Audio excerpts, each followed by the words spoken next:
And in fact, in the book, one of the things I talk about that people ought to do, whether that's young leaders or youth, dream dreams and don't let people beat them out of you. Dreams are why we have spaceships. Dreams are why I have a pacemaker that keeps me alive. Dreams are why we make progress.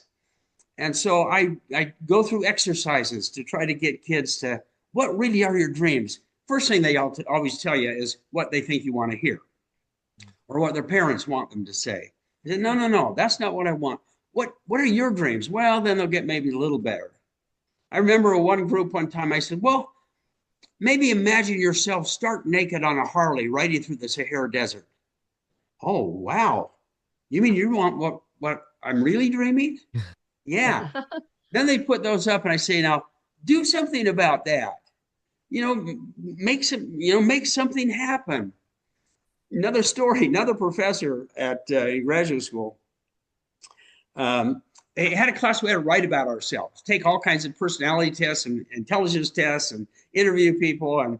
And one of the things I put in the book was that I'd like to climb Mount Everest. Well, he was kind of fascinated by the professor, and he says, you must do a lot of climbing. I said, no, I don't climb anything. And he said, well, you must do a lot of outdoor stuff.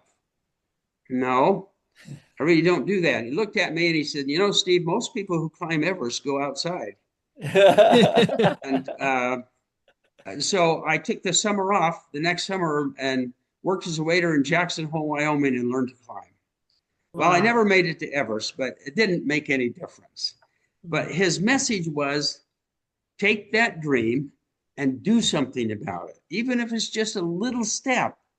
But you've got to take that little step.